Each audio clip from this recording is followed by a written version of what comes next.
Everyone, कैसे हैं आप सभी लोग। आई होप आप सभी कोई बढ़िया होंगे। तो आज के इस वीडियो में मैं आप सभी के लिए ले आई हूँ आरआरबी एनटीपीसी ग्रेजुएट लेवल का CBT 2। ठीक है, और मैं इसका PYQ बेसिकली लाई हूँ। ठीक है, क्योंकि PYQ से क्या होता है ना, हमें आइडिया मिलता है, हमें लेवल पता चलता है, राइट। तो यहाँ पर मैं 2025 का लेकर आई हूँ, 13 अक्टूबर को जो हुआ था। सो बेसिकली आप सभी जानते होंगे कि 120 क्वेश्चन पूछे जाते हैं और उस 120 क्वेश्चन में आपके सब्जेक्ट्स कौन कौन से होते हैं। तो मैथ्स होता है, रीजनिंग होता है, कंप्यूटर के क्वेश्चन आते हैं, GK GS रहता है, GK एंड GS। ठीक है, तो अगर मैं बात करूँ GK GS की, तो इसमें से 50 क्वेश्चन आपके केवल और केवल GK GS से आते हैं and math, reasoning and computer के आपके अदर 70 क्वेश्चन होते हैं। आई होप आप सभी को पता होगा। ठीक है, तो मैं आपको GK GS का फुल्ली प्रिपरेशन PYQ से कराने वाली हूँ। ठीक है, तो 50 क्वेश्चन का सेट है GK GS का।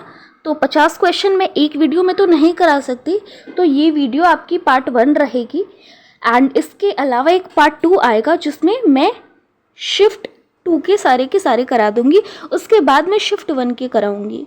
ठीक है, जो 13 अक्टूबर को ही हुआ था 2025 को। तो मेक श्योर कीजिएगा आप कॉपी पेन लेकर बैठिए और हमारे साथ ही आप क्वेश्चन सॉल्व करिएगा। वीडियो पसंद आती है, अगर एक्सप्लेनेशन हमारी पसंद आती है तो प्लीज़ चैनल को सब्सक्राइब कर लीजिएगा ताकि आने वाली हर वीडियोस आप तक सबसे पहले पहुंचे। ठीक है, और यहाँ पर मैं केवल क्वेश्चन ही नहीं कराने वाली हूँ, फुल्ली एक्सप्लेनेशन कराने वाली हूँ।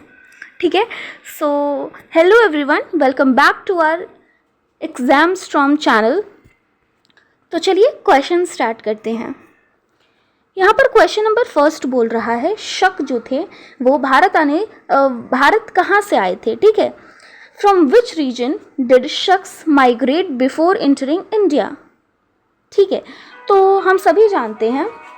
ओके, तो मैं यहाँ ऑप्शंस की बात करूँ तो ऑप्शन में है central Asia, north Africa, south east Asia and western Europe. ठीक है, तो जो शक थे ना, ठीक है, ये जो शक थे वो मध्य एशिया से आए थे, मीन्स सेंट्रल एशिया से आए थे। ऑप्शन नंबर ए आपका करेक्ट हो जाएगा। देखिए, शक जो थे ना वो मध्य एशिया के एक घुमंतु योद्धा थे। ठीक है, योद्धा जो युद्ध करते थे। ठीक है, उन्हें ही हम योद्धा बोलते हैं। और इन्होंने लगभग दूसरी शताब्दी ईसा पूर्व में भारत में प्रवेश किया था, इंडिया में इन्होंने प्रवेश किया था। ठीक है, भारत में इन्हें शक बोलते थे और इनका एक और नाम था इंडो स्कीथियन। ठीक है, तो हमें ये दोनों नाम पता होना चाहिए।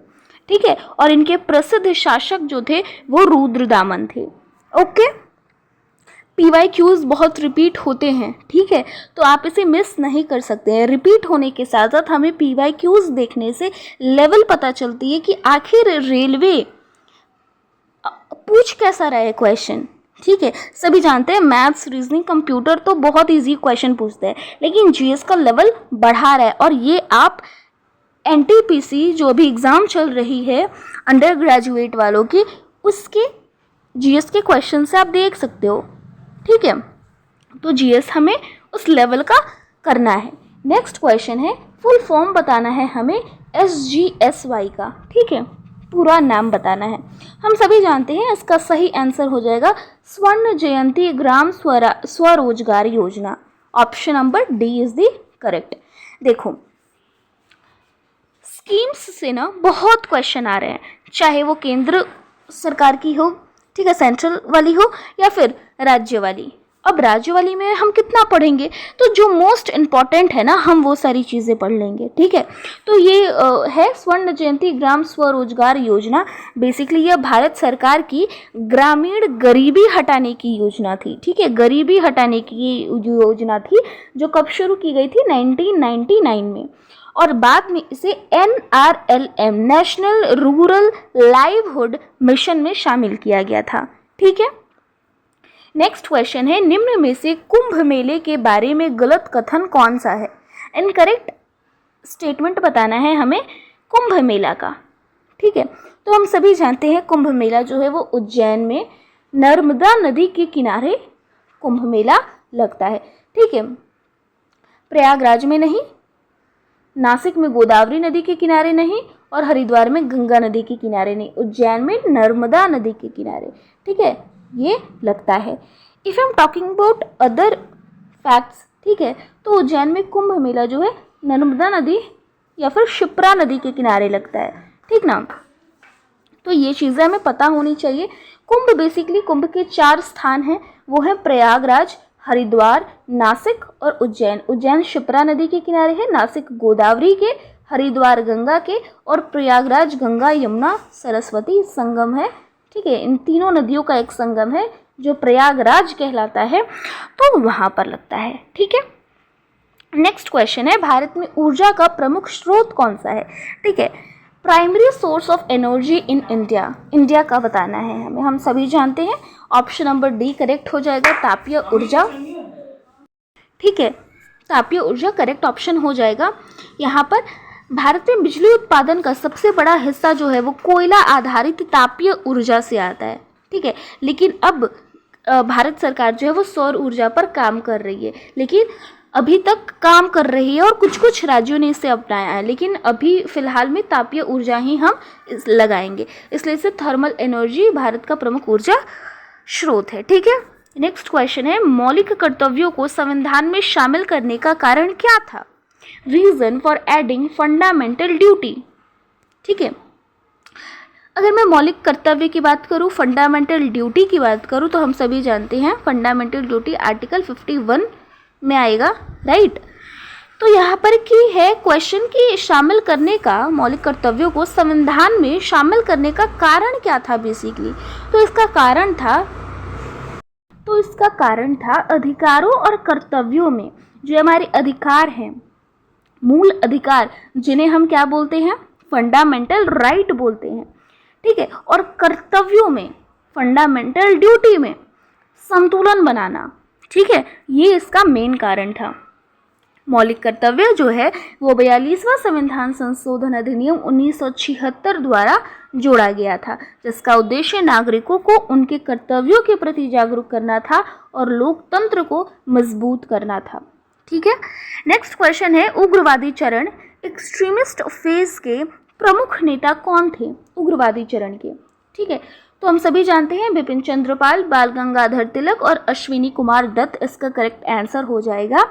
भारतीय राष्ट्रीय आंदोलन के उग्रवादी नेता जो थे वो बेसिकली किन किन बातों पर जोर देते थे? स्वदेशी चीज़ों को अपनाओ, विदेशी जो भी वस्तुएं हैं उसका बहिष्कार करो, और आत्मनिर्भरता पर जोर देते थे। ठीक है, प्रमुख नेता मैंने आपको बताया तिलक थे, लाला लाजपत राय थे एंड बिपिन चंद्र पाल थे।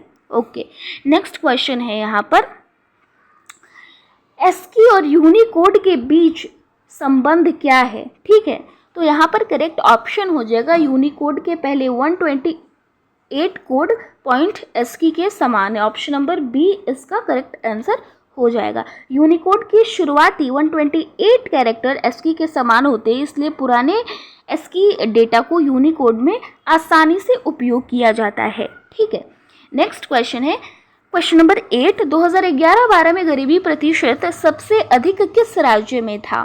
ठीक है, आप ये मत समझना कि ये 11-12 का पूछ रहा है। ठीक है, अभी तो 2027 का जो सेंसस है वो तो अभी तक कंप्लीट नहीं हुआ है, तो आपसे तो 11-12 का ही पूछेगा। ठीक है, तो ये क्वेश्चन एकदम आना तय है अगर क्वेश्चन पूछा तो। ठीक है, तो यहाँ पर बोला है गरीबी प्रतिशत सबसे अधिक किस राज्य में था, तो वो था छत्तीसगढ़ में। ठीक है, हमें याद रखना है, छत्तीसगढ़ में था। नीति आयोग के अनुसार 2011-12 में छत्तीसगढ़ गरीबी का प्रतिशत बहुत था छत्तीसगढ़ में। नो डाउट बिहार भी एक बीमारू राज्य है, लेकिन बिहार सबसे गरीब नहीं था, उससे भी गरीब है छत्तीसगढ़। ओके, नेक्स्ट क्वेश्चन है, राज्यसभा का पहला सत्र कब हुआ था? तो सारे बच्चे जानते हैं पहला सत्र जो हुआ था 13 मई 1952 को हुआ था। राज्यसभा जो होती है वो भारत का उच्च सदन होता है। ठीक है, उच्च सदन होता है। वहीं लोकसभा जो होती है वो निम्न सदन होती है, निम्न सदन होती है। आम जनता का सदन होती है लोकसभा। वहीं राज्यसभा उच्च सदन होता है, विशेषज्ञों का सदन होता है। ठीक है, तो राज्यसभा जो कि उच्च सदन है उसका पहला सत्र जो था वो 13 मई 1952 को हुआ था। ठीक है, तो ये चीज़ें हमें याद रखनी है। नेक्स्ट क्वेश्चन है क्वेश्चन नंबर 10, इग्नू की पहली महिला वाइस चांसलर कौन बनी थी? ठीक है, तो इसका करेक्ट आंसर हो जाएगा प्रोफेसर उमा कंजीलाल। ठीक है, प्रोफेसर उमा कंजीलाल इग्नू की पहली महिला कुलपति नियुक्त की गई थी, जिसे हम लोग चांसलर भी बोलते हैं। ओके, नेक्स्ट क्वेश्चन है, भारत की भूमि सीमा किस देश से नहीं लगती है? Which country does not share a land boundary with India? ठीक है, बहुत इंपॉर्टेंट क्वेश्चन है। ठीक है, बहुत ज़्यादा इंपॉर्टेंट क्वेश्चन है। ठीक है, तो अगर मैं बात करूँ भारत के पड़ोसी राज्यों की, तो सभी जानते हैं 7 पड़ोसी राज्य हैं। ठीक है, 7 पड़ोसी राज्य। अब वो कौन कौन से हैं? If I am talking about, तो यहाँ पर आपको मिलेगा फर्स्ट ऑफ ऑल बांग्लादेश यहाँ पर लिखा ही हुआ है, यहीं पे मैं बता देती हूँ। 7 देशों के साथ लगती है, पाकिस्तान, अफगानिस्तान, चीन, Nepal, Bhutan, Bangladesh and Myanmar. And इसे हम याद कर सकते हैं एक ट्रिक से, जो ट्रिक है बचपन में MBA। ठीक है, इससे आप आराम से 7 पड़ोसी देशों के नाम याद कर सकते हो। ठीक है, ब से बांग्लादेश, च से चाइना, प से पाकिस्तान, न से नेपाल, M से म्यांमार, B से भूटान एंड A से अफगानिस्तान। ठीक है, तो तजाकिस्तान हमें देखने को नहीं मिला। ठीक है, तो यहाँ पर correct option Tajikistan, option number A हो जाएगा। ओके, नेक्स्ट क्वेश्चन है, ग्लोबल टाइगर डे कब मनाया जाता है? ठीक है, international tiger day is observed on, इसका करेक्ट आंसर हो जाएगा option number B, that is 29 जुलाई। देखो, हर वर्ष ना 29 जुलाई को इंटरनेशनल टाइगर डे मनाया जाता है, जिसका मेन उद्देश्य क्या है कि बाघों का संरक्षण करना है और उनकी जो संख्या घट रही है उसे बढ़ाना है और लोगों में जागरूकता फैलाना है। ठीक है, ये इसका मेन उद्देश्य था। नेक्स्ट क्वेश्चन है, IPCC की स्थापना किन संगठनों द्वारा की गई थी? ठीक है, IPCC was established by which organization? ठीक है, तो इसका करेक्ट आंसर हो जाएगा WMO and UNEP। ठीक है, IPCC फर्स्ट ऑफ ऑल मैं अगर फुल फॉर्म बोलूँ तो इसका फुल फॉर्म हो जाएगा inter governmental panel on climate change. जो मौसम हमारा बदल रहा है उस पर काम करने वाली बेसिकली ये एक संस्था है, एक संगठन है। ठीक है, क्लाइमेट चेंज, जिसकी स्थापना कब हुई है? 1988 में हुई है।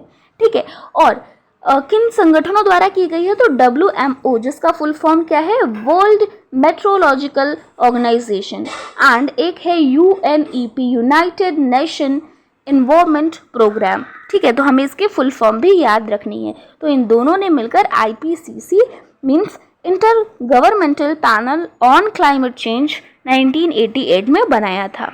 नेक्स्ट क्वेश्चन है, जनरल साइंस इनलिस्टमेंट एक्ट 1856 किससे संबंधित था? तो ये आपका ऑप्शन नंबर B करेक्ट हो जाएगा, विदेश सेवा अनिवार्य करना, इससे संबंधित था। ठीक है, अगर मैं बात करूँ इसके बारे में तो 1856 का ये जो कानून था उसके अनुसार सैनिकों को आवश्यकता पड़ने पर विदेशों में सेवा करनी पड़ सकती थी। ठीक है, जब ब्रिटिश हमारे इंडिया में शासन कर रहे थे तो उस टाइम पे 1857 का विद्रोह जो हुआ था बेसिकली, उसके पीछे एक बहुत बड़ा कारण था। नंबर फर्स्ट तो था ही चर्बी, कारतूस वाले गाय और सुअर के जो चर्बी लगे कारतूस होते थे जिन्हें मुंह से खोलकर हटाना पड़ता था, वो तो तात्कालिक कारण था, वो तो मेन कारण था, एग्जैक्ट कारण था कि अब लोग सैनिक जो थे, हिंदू और मुसलमान सैनिक, वो अब उसे सहन नहीं कर सकते थे। ठीक है, लेकिन उसके पहले से बहुत सारे ऐसे कारण थे, जिनमें से एक कारण ये भी था कि ब्रिटिश जो होते थे ना, वो भारतीय सेना को बहुत लंबी विदेश यात्रा के लिए बोलते थे। ठीक है, और भारतीयों का ऐसा मानना था कि हमारे धर्म के अकॉर्डिंग ये सही नहीं है, क्योंकि हम इतनी विदेश यात्रा उस टाइम पे जल मार्ग से ही होती थी, तो हम जो भी है सागर, जो भी नदी को पार करके हमसे वहाँ नहीं जा सकते हैं, ठीक है। तो बेसिकली ये प्रॉब्लम थी, विदेशों में उन्हें जाकर सेवा करनी पड़ती थी, और ये कई भारतीय सैनिकों की धार्मिक मान्यताओं की विरुद्ध था, ठीक है, जो 1857 के विद्रोह का कारण बना था, ठीक है। ये सारी चीज़ें हमें पता होनी चाहिए।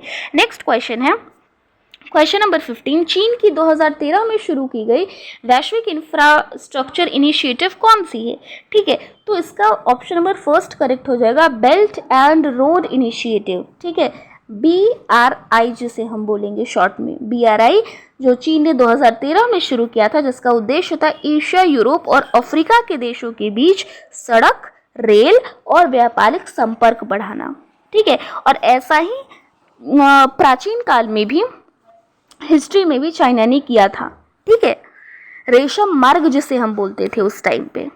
ओके, नेक्स्ट क्वेश्चन है, हवा महल किसके शासनकाल में बनाया गया था। हवा महल सारे बच्चे जानते हैं, सवाई प्रताप सिंह के शासनकाल में बनाया गया था, ठीक है, 1799 में।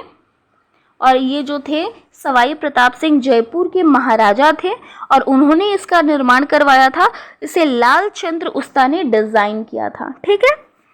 नेक्स्ट क्वेश्चन है, सब्सिडरी अलायंस सिस्टम किस गवर्नर जनरल ने शुरू किया था, ठीक है। तो हम सभी जानते हैं सब्सिडरी अलायंस सिस्टम जो है वो लॉर्ड वेलेजली ने शुरू किया था, ठीक है।